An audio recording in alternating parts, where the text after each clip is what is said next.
what matters to Beijing, what matters to the CCP&G personally, is power preservation. And economic growth is no longer part of that conversation. It's about the politics. It's about the security lockdown. It's about setting the narrative. And to a degree, does that make China more dangerous? Certainly.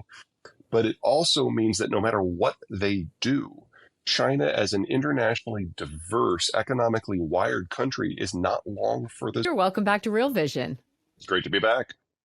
So we spoke almost a year ago. Has it been a year?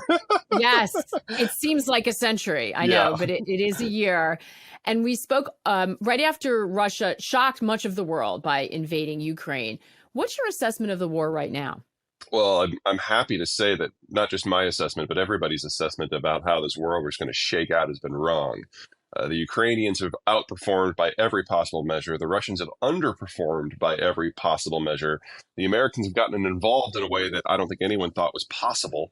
And the Europeans, even almost to every single country, have gotten involved in a way that's helped keep Ukraine alive. This is still Russia's war to lose. And the challenges that Ukrainians are going to face in the second year are far greater than what they faced in the first. But they're still in the fight. And as long as it is still going on, a lot of the economic implications of the war have actually been deferred, and that's bought everybody a lot of time. Yeah, that's a really interesting point. So on the military front, though, what do you think the challenges are? Is this a winnable war for either side? Oh, it's absolutely winnable for the Russians. In fact, it should have been an easy carry. It should have been over months ago. But give you an idea of what's going on. When the first part of the war started, the Ukrainians had only had 8 years of preparation with a little bit of half-hearted help from the United States and the United Kingdom. And the rest of Europe kind of sat it out. They didn't have much of a military. Their economy was in shambles, had been for 30 years. And so the expectations that they would just collapse, were legitimate concerns. On the Russian side, you've got the second largest land army in the world, the third largest air force in the world, and more artillery than God. So it should have been a walk in the park. It hasn't been. But now that we're in the second year and it's no longer the David-Goliath situation, we have a fundamentally different battlefront shaping up. On the Ukrainian side, they're getting more and more equipment from the West. It's more and more advanced. And by the time we get to May, which is when they're going to be able to really get at each other once the ground firms up, the Ukrainians will have 60,000 new troops who have been trained across NATO countries coming in with a lot of the newer gear. And it's going to be a very mobile force trained to Western standards. It's going to be completely different from anything the former Soviet Union has ever seen. But the Russians are going to be into their second mobilization. When they started the war, there were 100,000 Russians in Ukraine. Now there's closer to 250,000. And by the time we get to May, it's probably going to be closer to 600,000. So for every tank the West has donated to Ukraine, the Russians are bellying up with an extra 5,000 troops. This is going to be a very, very different conflict. And it sounds awful. I mean, that's really ominous.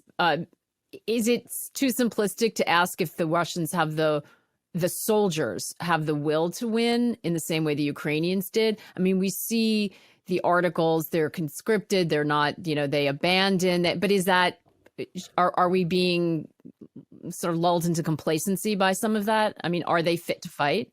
Everything you've identified is true. I mean, these soldiers are going to be badly equipped, badly led, with low morale and horrible logistics behind them. But there's still more than 500,000 of them. So as Stalin was fond of saying, quantity is a quality all its own.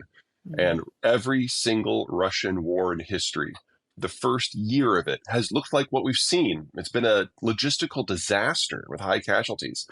And then in the second year, they rally to the cause and they throw bodies at the problem until it goes away. And in about half of their wars, that works just fine.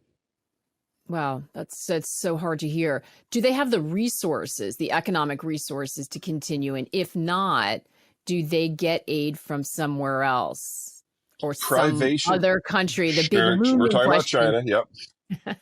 Privation is a Russian national pastime. So something like an economic recession or depression, which we really have not seen yet in Russia, is not going to slow them down at all. They have 70 years of Soviet legacy to burn through, 50 years of Soviet legacy to burn through. And yes, they're burning through it at a fast rate, but they've only recently really started to spin up their industrial complex. military industrial complex, excuse me. So I don't think they're going to run out anytime soon. Um, they discovered that the equipment that they were buying for the North Koreans wasn't all that, because artillery shells after a couple of decades kind of degrade, and the North Koreans were giving them the really old stuff. So that's probably tapped out. In the case of Iran, Iran is not capable of mass production of their suicide drones. So the discussion now is to build a facility within Russia that can mass manufacture Iranian technology, which is just hilarious to say that out loud. But that's where we are. The big question is China. Now, in a sane universe where China is interested in its national and economic survival and success, the Chinese wouldn't even consider this. But that's not the world we're in. Chairman Xi has so purged the Chinese system of anyone who's capable of conscious thought that it is now just him. And in a cult of personality governing system, all it takes is some dumbass bureaucrat to think that doing this will stick it to the United States' eye, and so that is what the great leader wants, and to send a few cargoes of weapons. And I'm very concerned that that's exactly what's going to happen this year, that without any approval from Xi, someone within the bureaucracy is going to take this inflammatory action and force then the United States to do things. And that's exactly what we saw with the balloon fiasco. Here, there's a balloon that's 350 feet across, dangling something the size of an Embraer jet that you can see with the naked eye. And it completely torched bilateral relations. And it was the intelligence find of the decade for the United States, because we basically flew a spy plane over it and a spy helicopter under it for 9 days and got more information on Chinese capabilities and routing and cryptography than we had in the last decade. But some idiot in the Intelligence Bureau thought it was a good idea. I'm afraid we're going to see that kind of miscalculation. Hi, I'm Raoul Pal, the CEO and co-founder of Real Vision. The financial world is a complicated world right now. It's a really complicated macro picture, and there's a lot of risks. Real Vision and our YouTube channel help you navigate those risks. So subscribe now to the channel and never miss an update. There is simply too much going on. So subscribe now. Thank you. So this is very interesting, because this is what happens when you surround yourself with people who don't want to speak truth to power, right? Yeah. We've had this conversation before. We do hear pretty interesting language coming from Xi and the foreign minister. I mean, they're warning Western countries are trying to contain and suppress China. The foreign minister warning that the U.S. and China are hurtling toward confrontation and conflict. So the verbiage coming from the very top seems to be quite hot. They understand now, 4 years on, that warrior wolf diplomacy was perhaps the dumbest thing in the history of their country. And China's been around for a long time, so that's a really hot statement. But they realize now that there is no technological future. Biden has killed that. There is no energy future because the Russians are killing that. And there is no financial future because they have killed that themselves with their housing market. They realize that their whole system now is teetering on the edge. And the question is, what's going to push it over? And they really, really need to ratchet it down if they're going to have a chance here. Because if the Americans are not part of the solution, there is no solution for them. We control the sea lanes. We control the energy and the agricultural markets. We're their largest consumer base. We're the source of most of their technology. They have to have a relationship. But they had come to that conclusion, and then the balloon fiasco happened. So the ability of the decision-making apparatus in China to make basic functionality of the system, that's now gone. And all that's left is press releases. But they're doubling down. I mean, if they're trying to in any way back channel repair the balloon fiasco, it doesn't seem like that based on just the comments coming out as we speak. In public, it'll never happen, the whole Asian face thing. But this is very clearly a problem that the Chinese created themselves. And since Xi no longer has advisors that are worth their skin, it's got to all come direct from him. And, let's assume that he's the smartest leader in world history. He's still only one guy, and he's got to personally manage every single detail of a multi-trillion-dollar economy. Of course he's going to fail. I want to talk about China in more depth in just a second, but I want to stay with, because we're talking a year after with the Ukraine situation, because energy, there were a couple things that happened, right? You mentioned energy briefly. There were dire concerns about what was going to happen, especially to Europe, with the energy situation, but they managed through. Is this crisis averted or just delayed? Well, one crisis has happened. It's just in stealth mode. Let's deal with the one that hasn't happened because it still might. So most Russian crude that is in Western Siberia is produced in the permafrost. And so if there's any appreciable takedown of takeaway capacity because of boycotts or sanctions or whatever else, the pressure builds back up in the wells until you get to the permafrost, and then the wells freeze shut. The water that comes up as a byproduct of oil production turns into ice, and when water freezes into ice, it expands and it pops the pipes. We know this because it happened in 1992, and it took the fields offline for 30 years. Now, in Russia, to this point, that has not happened because they do have a little bit of a swing production. There's about 1 million barrels a day in the western part of the country that is not in permafrost, and that they can turn off and on. Now, when I had spoke to you a year ago, that 1 million barrels a day had already gone offline, and like the next incremental barrel was in the danger zone. But the Europeans designed their sanctions specifically to allow crude to keep flowing. They're trying to reduce Russia's money, but they're not trying to destroy themselves. So they want to give themselves time to wean themselves off. And so a couple of weeks after I spoke with you, they started bringing that 1 million barrels a day of swing production back online, and they've never gotten to that threshold again until now. Now probably 700 to 800,000 of that swing is offline again. And we're now in an environment where every reinsurance company in the world has said, we're not going to insure any Russian vessels whatsoever. So the danger is still there. And with the insurance now coming from Indian and Chinese and Russian government entities that have never offered maritime insurance before, all it's going to take is one incident somewhere for us to get back to that scenario, but it hasn't happened yet. That's oil. Natural gas is actually simpler. The Nord Stream pipeline is gone. That was the single largest trunk line for natural gas transport in the world, and it was 40% of Germany's total demand. And when it went offline, we saw natural gas prices in Germany rise by roughly a factor of 8. Now, if you look at natural gas prices today, you will notice that they're pretty low, but 3 things have happened that are not sustainable. Number one, temperatures in Europe have been 30 degrees above average for almost 8 weeks, historically unprecedented. So demand is lower on the consumer side. Second, China was in lockdown for most of that period and still hasn't spun up all the way. So global demand for liquefied natural gas has been low. But third, and most importantly, the Germans shut down their industrial space. They're not making fertilizer or smelting aluminum or forging steel right now. So it's come at the cost of German heavy industry. And German heavy industry is not like American heavy industry. For us, that's an economic sector into itself. Some imports, some exports, some deals with the U.S. domestic economy. Not in Germany. In Germany, the natural gas isn't just used for power.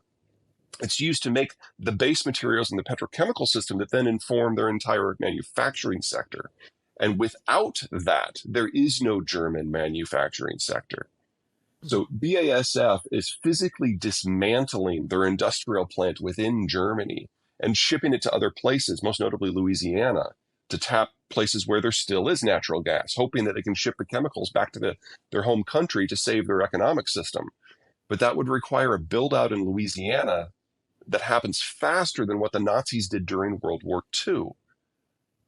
So we're probably at the beginning of the end of the entire German industrial model.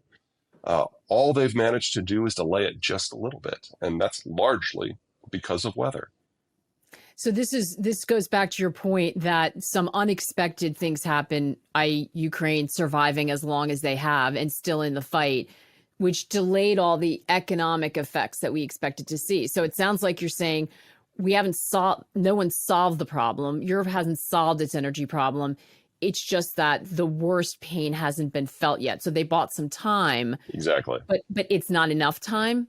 They cannot create a situation where they can get through this. It depends upon the sector. It depends upon the country. The further west you go from the Russian space, the easier it is to make the adjustment because the dependencies were less. The problem with a place like Germany is that the industrial model is one that is the end result of 150 years of tinkering perfection. So in order for them to switch to a fundamentally different model, it has to not be energy intensive. It has to not be based on a worker demographic that is dying out. And it has to not be based on global trade. You don't do that in 2 years. What are the implications for the solidarity we've seen in Europe and in NATO? Well, I think actually the weak point isn't NATO. I think the Europeans really have decided to bite the bullet on this. I think the implications are for the European Union. If we no longer have Germany as the industrial heart of Europe, that means Germany is no longer the financial hub that makes Europe happen. Remember that the largest chunk of EU funds comes from Germany. And Germany is not just the German economic system is not just Germany. It's Belgium and the Netherlands and Austria and Poland and Slovakia and the Czech Republic and Hungary. And without the Germans, none of that works. So the Germans don't provide the funding that is necessary for the EU to function. The Germans don't provide the employment that allows the social model of Europe to function. We're talking about a death blow to the EU that's an indirect outcome of the war. Do they see that yet? I think there's this visceral understanding that this is where this was ultimately going to go. And they are hoping against hope that there's going to be something that happens in the way this all shakes out, whether it's with the Americans, the Russians, or someone else, where they're going to find a way to muddle through. How they do that without the economic model, I don't know, and I don't think they do either. Yeah. And well, everyone counts them for dead and the euro for dead in the European sovereign crisis, and it didn't happen. Still here. Right? Yeah. So the other big concern at the time was food supplies. Again, the Ukraine grain deal kept the supplies flowing, but are countries now changing the way they approach food security? How fragile is the global food supply chain right now? Well, let's start with why we didn't have a famine yet, because it's really, avoiding famine, big deal. Number one, Mother Nature was the kindest she has ever been in recorded history. And every agricultural zone in the world had good weather this last year. Second, the sanctions were designed intelligently. They technically don't touch fertilizer at all. So a lot of the industrial infrastructure in Russia dates back to the 1960s, particularly the petrochemical system that deals with the fertilizer processing. And so we only had reductions of 20 to 40% from the Russian space. And then when the Russians lost the ability to export natural gas, they also lost the ability to export ammonium. So the Europeans, for the most part, have stopped producing nitrogen-type fertilizer themselves because they used Russian inputs. So all of that added up to significant shortages in production globally. But everybody had a reserve. And most countries have now drawn down that reserve. So we're entering this year in a significantly worse position than we did last year, but no one's tank is completely dry yet. I've got some very big concerns for this year. When you're talking about places like Latin America, Sub-Saharan Africa, not the Middle East. So Latin America, Sub-Saharan Africa, South Asia, Southeast Asia, and Australia, none of them have any phosphate and none of them have any potash locally except for like Chile. So they really are dependent on exports from this region. But we've had a year. And in that year, a few new suppliers have managed to spin out. Normally it takes 3 years to bring a phosphate or a nitrogen facility online and about 10 years for potash. And companies and countries have started to increase their output to incrementally take bites out of that. So as long as the Russian stuff doesn't fall off the market in a hot second, this will be relatively contained. But with Nord Stream offline, Europe is no longer part of the solution. And if we get into the spring and natural gas demand picks back up because of China, then a lot of East Asia can't be part of the solution because they use LNG to make natural gas-based nitrogen fertilizer. And the Canadians are doing everything they can to speed up potash development, and they're hoping they can do it in 7 years instead of 10.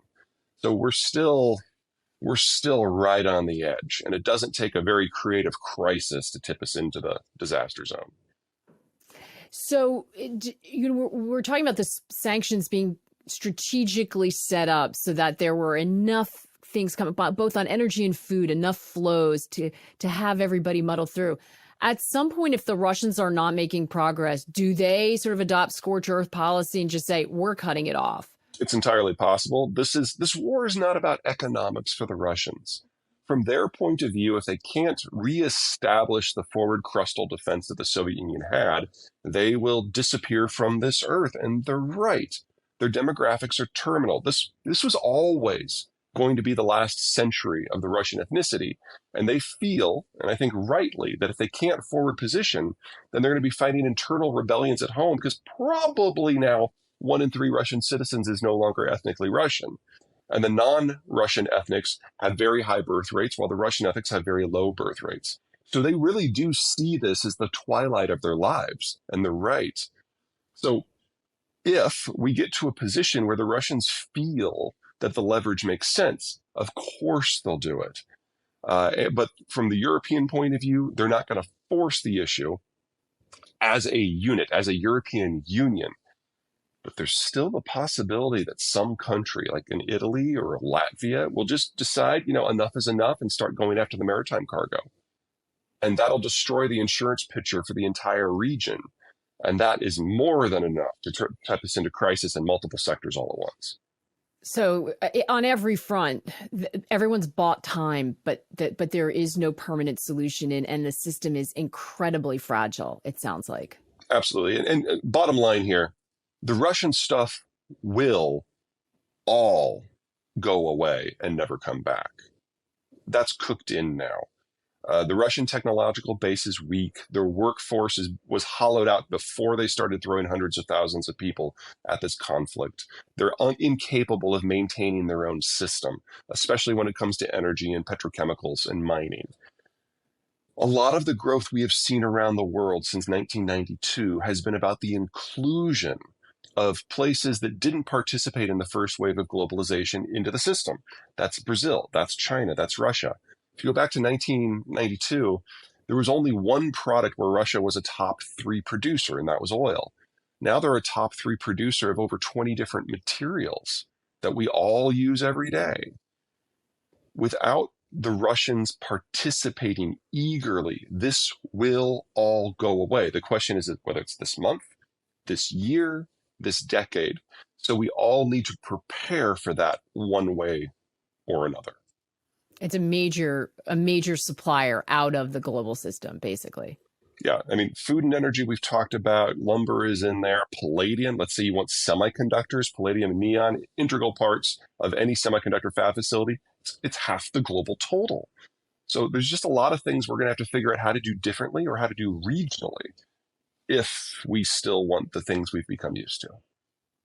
Before we talk about that reshoring, you talked about the workforce. I mean, there are reports of many, many young people, those who can leave, have left Russia about as a a million. result of the conflict. 1 million? Roughly 1 million. So Russia has 8 million men in their 20s. About 1 million are now committed to the war, and about another 1 million have left. Is Putin still in power by the time this war ends? If Putin is not in power, someone very much like him will be. There was a coup in the Soviet period back in 1982. And at that point, the KGB took over. And that was Chernomyrdin and Andropov and Gorbachev. Putin is the heir to that legacy, which is another way of saying that the only people who are in the political elite in Russia are former KGB officers who trained during the Soviet period. Well, that means they're all in their late 50s or older. And there's only about 130 of them. And they all see the world the same way. And Putin has been able to purge that group over the last 22 years in order to make sure that there are no challengers to the throne.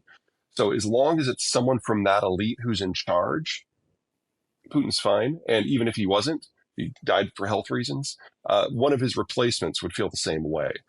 The only way we should expect a political shift is in Russia is if the military defeat is so catastrophic that you get a revolution. That is traditionally how you see political change in the former Soviet world.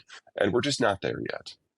So it wouldn't be because their economy is so badly damaged. You No. say that they have the mindset for that. It's got to be a military disaster. The people who make decisions based on economic rationale in Russia have already left. So semiconductors, you mentioned, are right front and center of this reshoring conversation. What does deglobalization look like in reality? If it's not even a choice, as you're suggesting, it's just we're losing this major supplier, things must change. Is is the goal complete self-sufficiency, a total vertical supply chain regionally, or is it just reducing dependence on players like Russia and China? There's two weak spots here. The first one is on the input side, specifically raw material. So the Russians have one mine that produces 40% of global palladium. There's palladium in every semiconductor. And there is a two-country supply chain system to produce neon, which is used to focus the apertures of the etching lasers. And for that, the first stage is in Russia, and the second stage was in Ukraine in Mariupol, and that's now gone. So that's conservatively half of global neon is gone. So we know we're going to face a semiconductor crunch where we just can't produce the volume we've become used to until we replace those sources from somewhere else. If there was cheap palladium laying around, we would have done that already. And neon, that's a 2 to 3 year period to build out the physical infrastructure to make it happen. The Koreans have started, the Chinese have started, but it's a race against time. So that's problem one. Problem two is that there's not just one kind of semiconductor, so it gets kind of hairy really quickly. But let's start on the high end because that's what everybody is concerned about.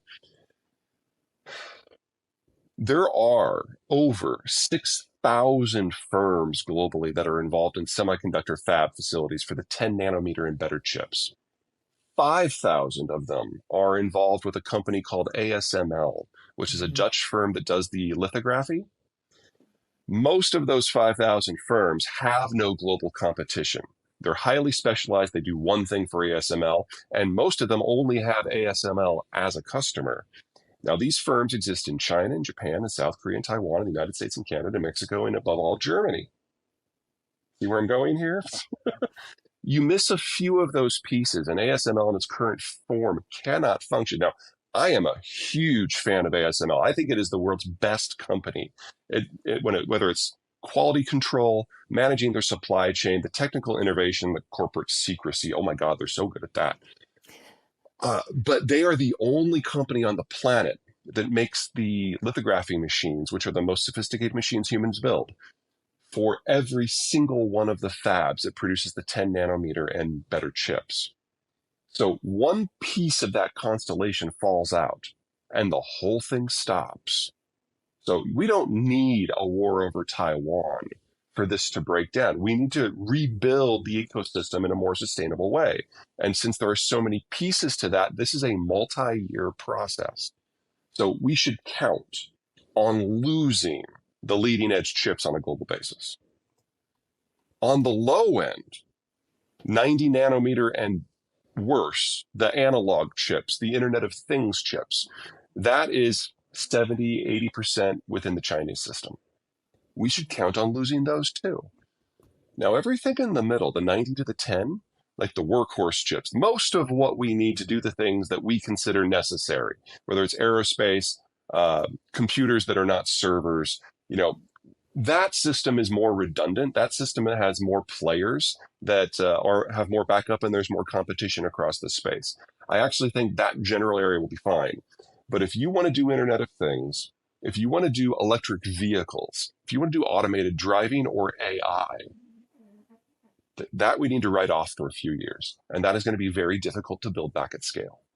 Okay, and that's a huge statement because all of the innovation, productivity that everyone is hoping moves the global economy forward is really leaning into those areas. It's right. Those high-performing chips that are going to fuel the economy that we're living in now, but also that we anticipate is going to carry us forward for growth.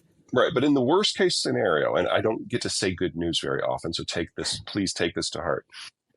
Most of the functionality that we have now in our vehicles, in our automation systems, in our aerospace, and our computing, most of that is not as good as the 10 nanometer chips. So some of the newer phones are 10 nanometer or better, but most of them are 10 nanometer or worse. So we might have to take a bit of a breather, but most of what we have now will continue to work. It's just that the pace of improvement is going to slow considerably. It's not just that 90% of the good chips are made in Taiwan. It's that the constellation of forces that allow them to be made in the first place, that is what's in danger. So, and that is true no matter what happens? Yes, because it doesn't matter where the break is. ASML is too distributed in the production system, and they have no backups internally, and there is no backup in the market. So even if Russia resolves itself, if there's tension with China, even if that resolves itself, if Germany's industrial base is offline, there are Only just takes one too thing. many. Yeah, 10 nanometer chips and better are the ultimate distillation and physical manifestation of a perfect globalized environment that has held for decades, because it has taken decades for each and every one of these companies to get as good as they are at what they do. Is that alone motivation once there's a realization for some sort of political reset? I don't think the environment that gave us globalization for these last 50 years, 70 years is redoable. We don't have the population structure on a global basis to make it work anyway. Everybody's kind of aged out.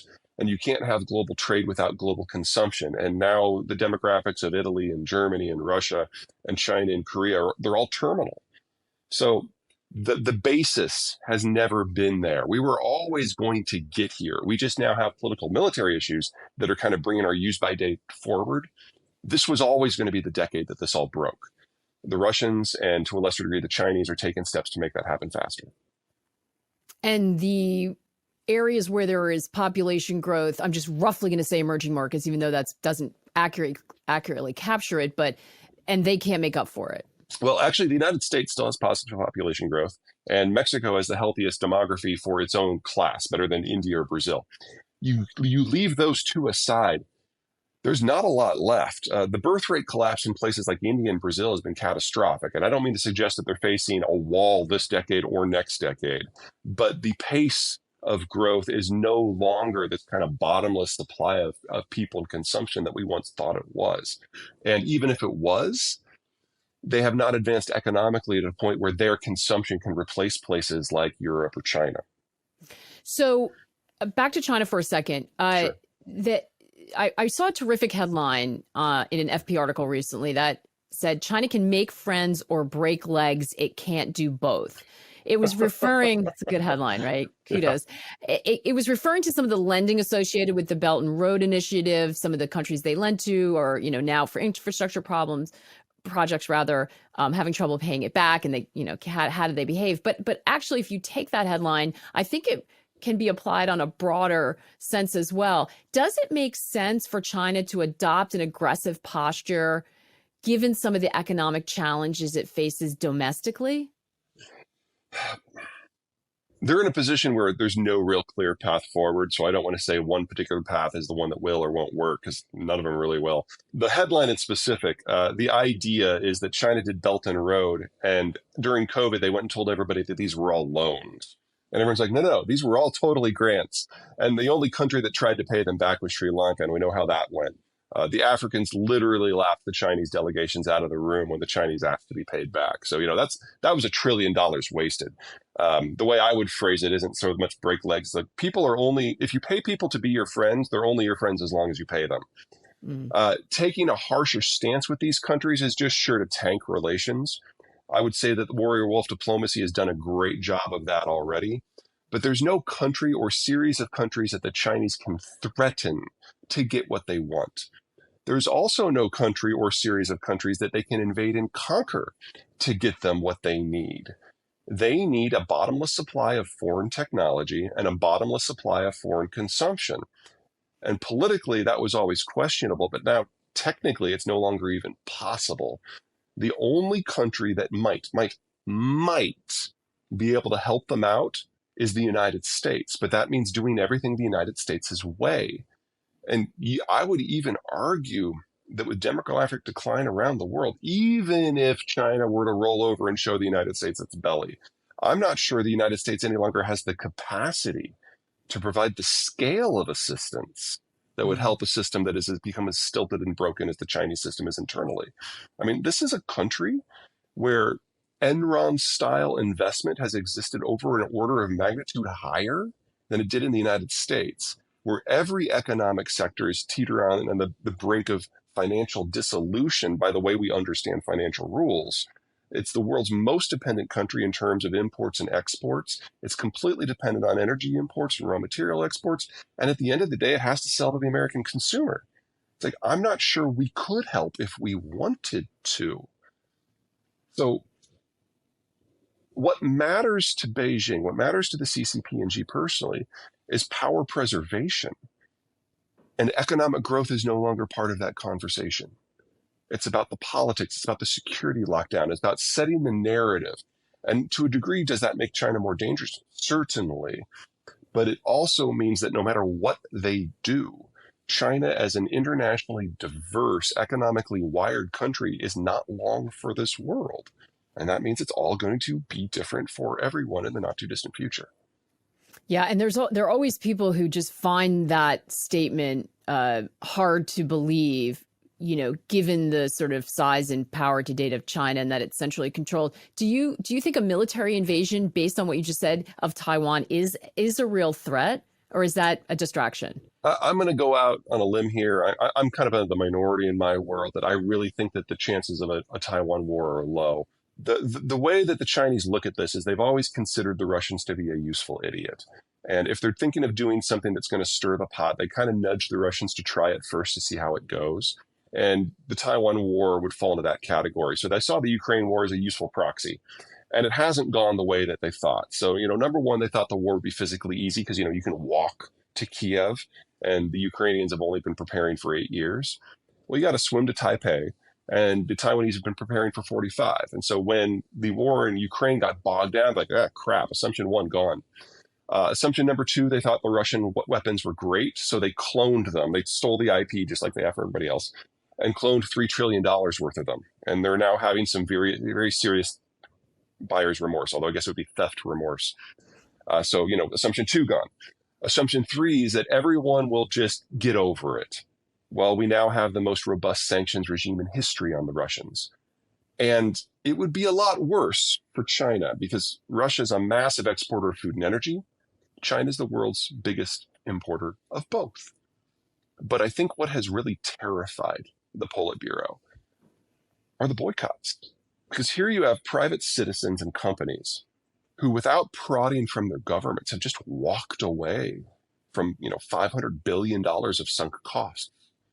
There is no Chinese economic system without international trade, foreign technology, and market access. And the idea that Halliburton has left Russia on moral grounds, there is no moral cover for anyone who wanted to stay in Russia. And the Chinese look at their system like, they were doing a genocide long before the Russians started. This is a country that isn't a democracy. This is a country that cracks down on protesters. This is a country with a horrible record of social management. There's a lot more places for Western ideology to kind of get their claws into if you really want to take it down.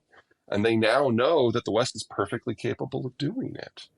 The financial sanctions against Russia prompted a lot of conversation about the weaponization of the dollar. Sure. Would it prompt the Chinese to look to increase trade in yuan, especially when you're talking about oil, petro yuan, for example?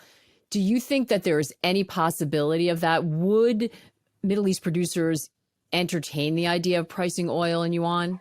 Could they find traction with that? I don't think there'd be a lot. One of the things we saw with the Russians, and when they tried to move away from the dollar and the euro, they went into whatever currency was available. And honestly, there weren't a lot left at that point. But they did put about $250 billion, if memory serves, into the yuan.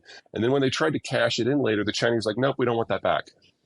And so the Russians have been forced to move back into the euro and the dollar, just do it really quietly because there just aren't a lot of options. And then, of course, they fly around a lot of gold. That's really their most reliable way of getting around sanctions.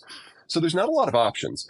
In the case of the Persian Gulf, there might be some room there because the Saudis in particular, now that the United States is no longer their largest consumer and no longer their security guarantor, they've been looking for a new friend. The Chinese have come in with a lot of money and a lot of demand. And so the Saudis have done kind of a co-investment thing in industrial plant in China and refineries, just like they did in the United States. And having a yuan trade for that specific sales line, that makes a degree of sense. But keep in mind that if there is a conflict that involves China and the United States, no ships will be coming and going from China.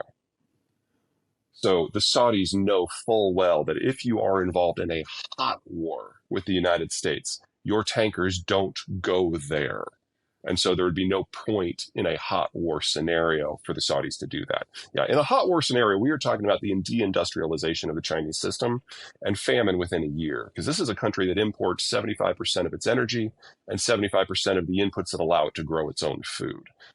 If, I don't think there will be, if Mm. we do have a conflict over Taiwan that does involve either Japan, the United States, Vietnam, or India, because any one of them can do this, that is the end of China as a modern industrialized power with over 1 billion people. We're discussing, in that region and the China needing that global trade. India has really set itself up as the alternative, as everyone's looking to make sure they reduce their dependence. We're going to be touching on India as part of a series and talking about the digital transformation, because they have managed in a way at scale to start pulling people into their formal economy through their digital ID system that they've put in place. Is India in any way set up or able to help in this situation where we're, I don't mean help, but contribute or fill a gap of this declining China, supply chains that are now reshoring but are going to be broken for a while? How does India fit into this picture? The answer is yes and no. So I am broadly bullish on India. It's set apart from most of the world's problems. It's the first stop on the shipment route from Persian Gulf to the oil markets of Asia. It's never going to have an energy crisis. And its security issues with Pakistan and Bangladesh, not that they're minor, but they're kind of ossified. And they only are going to boil up into a hot war if something goes really, really wrong in multiple places. So I don't think it's very likely. So the problems of India aren't going to go away. So the digitalization, for example, that you brought up, that can happen, but never for the whole population. But that's okay. If only a third of the economy, if only a third of the population get brought into the modern age, that's still more people than the European Union. And you can have a growth story. And just like the United States and NAFTA, we're going to have to build a lot of industrial plants to replace what we're going to lose from Germany and China. So will India. So that's a growth story too. But India will never have partners.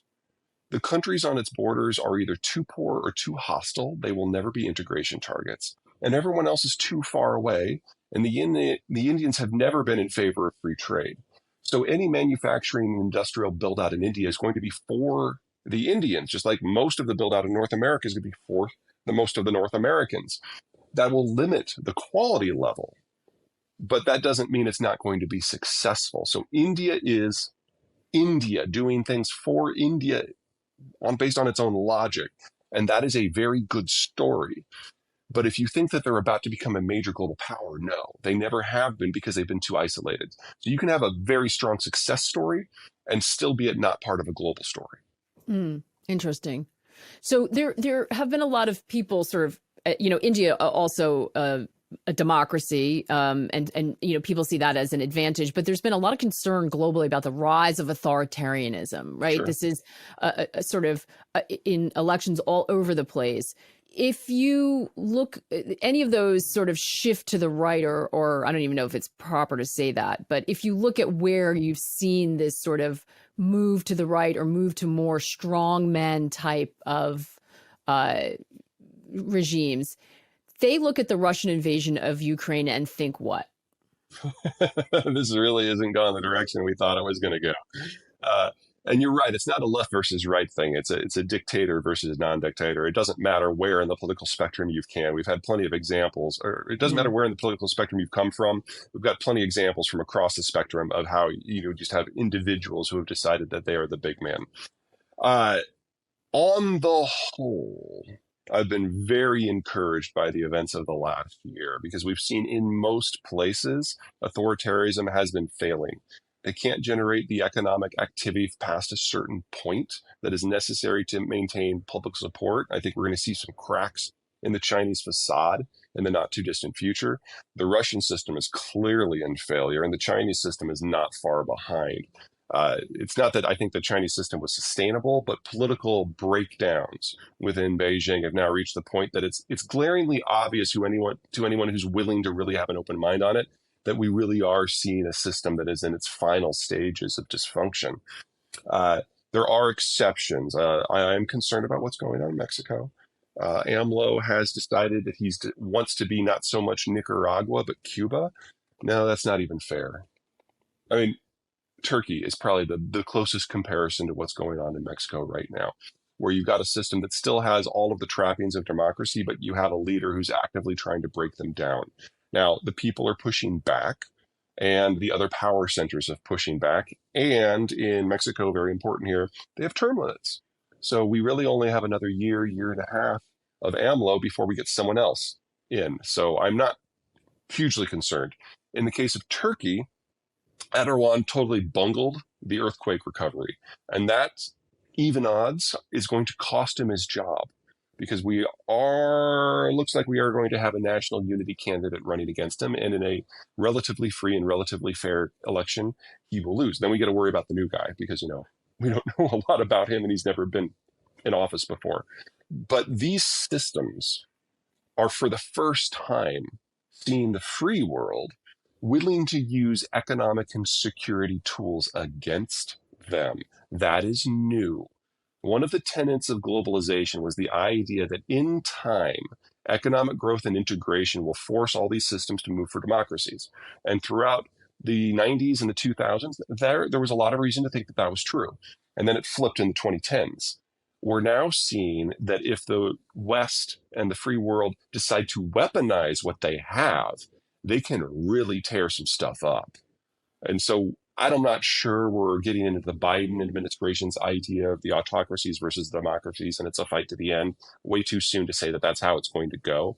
But at a minimum, there's a lot of serious thinking going on.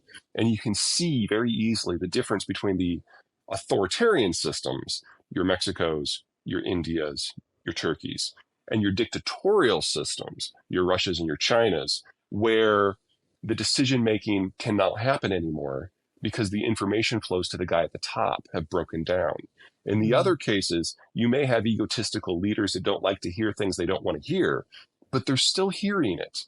And so there's a degree of awareness, there's a degree of plurality that does not exist in places like Beijing or Moscow. Doesn't that economic weaponization and willingness to use it, won't that just prompt people to find an alternative? Well, the problem is there really isn't one. The United States controls the ocean, and if push ever really does come to shove, that's the end of international trade for that country. The United States plus Europe plus Japan is 80% of all financial heft in the wider world and roughly 2/3 of global consumption. So if you do want to make a go of it, free of these pesky constraints, you have to work with what's left. And what's left is largely dependent upon what you're trying to cut out. So there will always be a question of whether or not the free world is dedicated and willing to put the shoulder into it. And it's now clear that there are certain lines that if you cross the West is. So it's a calculus. It's economic growth. What pace do you feel that is necessary? Because you're never going to be able to really insulate yourself. It's a question of tolerance. So we have this supply chain situation, which economically I think is really important. And this is sort of something that we now understand a year into this conflict. We have this supply chain reshoring or disruption that seems to it's going to present a problem regardless of whether we see a resolution in Ukraine. The map's been redrawn. How much this is happening at the same time we have central banks raising interest rates, we have inflation. How damaging will this be? I mean, what are the implications for the global economy? Well, it's going to be massively expensive, but that expense is going to be borne in two ways. So you're going to have places like the United States that are going to have to roughly double the size of their industrial plant in an environment of more expensive capital and more expensive labor. That is going to be hugely inflationary. So my estimate is 9 to 15% for the next 5 years. That assumes we actually build out the industrial plant. If we fail to do that, we're probably going to have similar inflation rates, but at the end of it, we will have product shortages of every type because we have failed to build out the industrial plant. So for us, there's not a lot of choice. You might as well get the growth that goes with it. And when I say 9 to 15% inflation, keep in mind that this is to build out a supply chain system that is in North America, that serves North America, that uses North America resources and finance, and is simpler and shorter and closer to the end consumer. This is a growth play, not an inflation threat. Inflation is the side effect of what will be the fastest growth in the country's history. This is a good story. But if you are a country that has dominated part of the supply system before, now you have all this stranded industrial plant that doesn't have a consumer, or maybe doesn't even have the raw materials necessary to make it work in the first place. There you get a mix of inflation and deflation, the most destructive combination you can possibly get, as you have shortages or overproduction, sometimes even in the same sector. And that is where you think of a Great Depression as perhaps the best case outcome. And who's most at risk for that? China is absolutely the top of that list. What about Japan? Japan is an interesting case because, the Japanese get a lot of crap for having 0% growth for 30 years now, but they've seen all of this coming, the demographic implosion, the rise of China, the fall of China. And so they took proactive steps over the last 30 years to get ahead of it. Now that cost them economic growth, but they would forward position a lot of their industrial plant in countries with better demographic profiles and more local consumption. And that has allowed them to, I don't want to say skate by and ignore these issues, but they've pre-positioned for it. So they've moved a huge amount of industrial plant into Southeast Asia and especially the United States. And they're now integrating with other younger countries in a way that preserves their economic functionality. Now, this is still the world's oldest demographic structure, and they are not aging all that gracefully. But they've even taken some steps there between encouragement for young people to form families on one side and the advancement of robotics on the other. They actually now have a higher birth rate than China, Korea, or Taiwan. Wow, I don't think a lot of people realize that because we always think of Japan as the aging society. Yeah, I don't mean to suggest that their birth rate is high. But I'm just saying that they've taken some steps to mitigate a lot of this, and they are no longer a massively export-driven economy. They've managed to relocate a lot of the stuff to the other side of tariff barriers. Couldn't China just do that? It's an issue of scale. Chinese would have to do it to an order of magnitude or order of three, factor of three more. And they would have to also do what the Japanese did, which is roll over and show the Americans your belly. I remember that when Abe, former Japanese Prime Minister Abe, came to the United States, he was forced to accept a insulting trade deal in order to get this sort of integration. But it worked. And then there's the time issue. The Chinese have been working on this since the late 80s. Yeah, and if anything, rather than friendlier relations, it seems to be swinging the other way right now. Yeah. So as we look out, two broad sort of questions to end with. What's the greatest geopolitical risk that's underappreciated right now? Oh, that's absolutely Mexico. If AMLO really does torch Mexican democracy, it's going to be much more difficult for the United States to maintain a constructive relationship.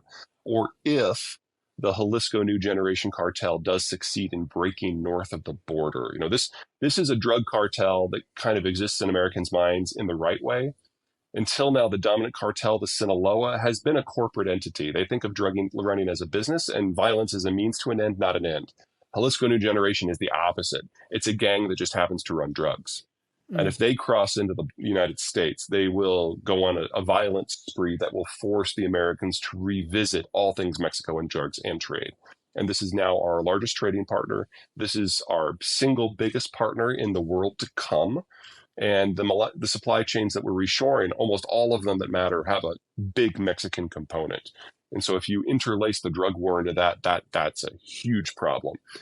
It's not guaranteed. AMLO will be gone in a year and a half. And well, we think term limits can sometimes be... Well, he tried to amend the Constitution already and failed. So he personally will no longer be the president. Doesn't mean that he can't undo some of the democratic reforms that we've seen in the last 30 years. So the risk is there, but the risk of him being the big guy is not. And there's nothing to say that Jalisco New Generation might disintegrate, because the drug cartels in Mexico tend to do that from time to time. But that is the biggest risk, in my opinion, to the American way of life and the American economy. And we have to end with demographics because It's so important to a lot of the work you do. The trends tend to play out over decades, so people can ignore them or not appreciate them as much. But are there implications in the shorter term when it comes to demographics that we need to be paying attention to? Sure. So the issue is as your population ages, it depends on where the bulge in your structure is. So if your bulge is for people 45 and under, you tend to be a consumption-led society, very high growth, very high inflation. If your bulge is people roughly 40 to 65, you're a technocracy because you have older people, not a lot of consumption, but a huge amount of capital. That's where a lot of the advanced world has been for the last 20 years. And so that's one of the reasons why capital has been so cheap. It hasn't just been monetary policy. It's been that the baby boomers have been at the capital rich point of the world. Well, in the fourth quarter of last year, the majority of the world's baby boomers had aged into mass retirement, which meant they were liquidating all of their savings because they can't have a very forward-looking portfolio when you're in retirement because if there's a market crash, you lose everything and you no longer have the income to recover.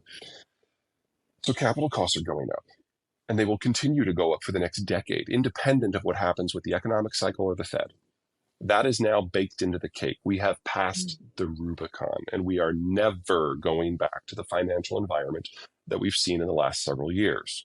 In fact, we shouldn't expect capital costs to start coming down appreciably until the millennials are in their 50s. That's not until the mid 2030s. So everything that we have to deal with now, starting now, we have to do so with less capital. And that is going to radically slow the rate of economic growth. Now, if you have capital in this environment, and I'm looking at you, Gen X, out there, because all Gen Xers are in their 50s now, and assuming you can keep it away from the tax man, big detail, the rate of return you're going to get is going to be significant because we just don't have a world awash in free money anymore. But there's not enough capital for what needs to be done. So there's pros and cons based on who you are and what you need.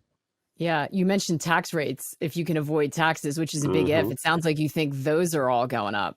Well, the baby boomers have built into the system a very robust, very generous, very expensive set of benefits for themselves. And because life expectancy in the United States is in excess of 70, they are going to be able to vote to preserve those for a